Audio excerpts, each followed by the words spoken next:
Hey y'all, it's Katie and welcome back to my channel.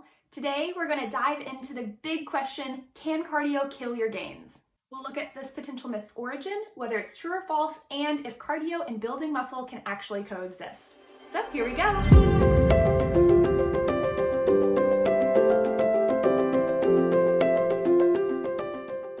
So if you're new to my channel, welcome in and thanks for watching. I know I just reached my first YouTube milestone of 100 subscribers, so I am just beyond thankful for all of y'all out there who have been watching my videos and just watching me along this journey as I'm learning how to do some editing, learning how to build my videos, and try to make high quality videos with high quality information for y'all. So thank you.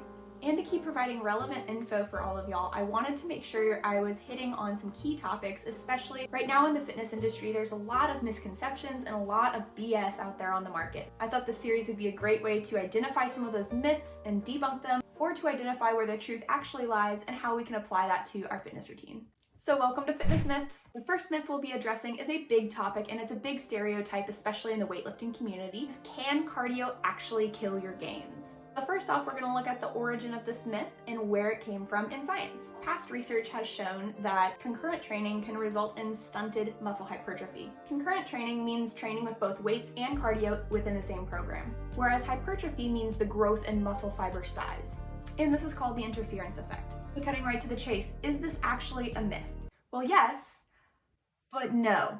So yes, the interference effect is a legitimate actual thing. We have seen that through time. There's been multiple research studies that have been done on this over the last few decades, and it is a legitimate interference effect when you involve a lot high volume cardio and high volume of weights. When you combine both of those into one training program, you're not going to see the hypertrophy gains as if you had just taken an individual strength training program by itself.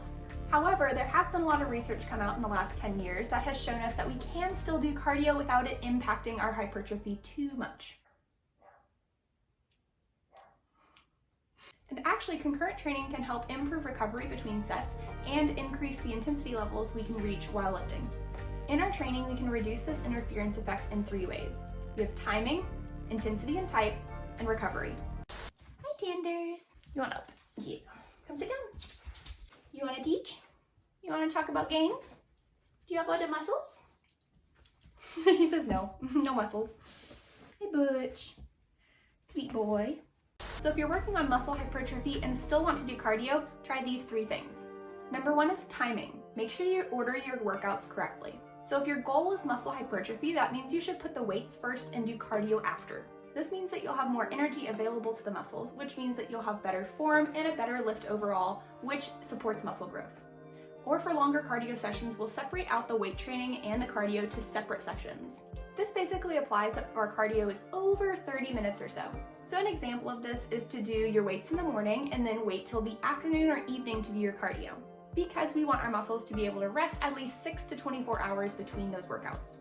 Number 2 here is the intensity and type of workout. Basically, we should choose to do lower impact cardio because the eccentric phase of the muscle contraction, that's the lengthening of the muscle, is the portion of the contraction that causes the most muscular damage. The whole point of working out is to create microscopic muscle tears so that as your body rests and rebuilds those, then it rebuilds stronger than before. But we want our weights to be the primary source of that muscle damage, not the cardio. So if we avoid higher impact cardio exercises that cause more eccentric damage and stress on the muscles, then we'll be able to recover better for those weight training sessions. So avoiding those high intensity exercises like running or plyometric jumping movements, and choosing lower impact options like the elliptical, row machine, biking, or even swimming. And third off here is recovery. Getting good recovery is a great rule of thumb for any fitness routine, but it's very important, especially when you're combining strength and cardio. Like I mentioned in my video on weekly exercise, we need to let our muscles rest at least 48 hours per muscle group before we do activity where we stress that same muscle group again. For example, if we hit legs hard on Monday and then on Tuesday we decide to go for a long run, that's probably not the best idea for most people. So getting a full 48 hours of rest between similar muscle group workouts is super important for our recovery, as well as adequate protein, hydration, proper sleep, stretching, foam rolling, even taking a hot shower or hitting the sauna afterward. And like anything, there's exceptions to every rule. There are tons of hybrid athletes out there that are just crushing it. If you're a hybrid athlete, you can always try to periodize your training, meaning that you can do weights for a season and then transition into more of a cardio phase and then transition back into weights in another season. Or you can just plan out your timing, type, and recovery well. And like anything in life, there's always a learning curve. So if you add cardio into your routine and you don't see the muscle gain like you were seeing before, give it time because it takes your body time to adapt to a new stimulus like that. So we have debunked the myth. Yes, cardio can impact muscle hypertrophy, but we can put several things in place to help minimize the effects of the interference effect.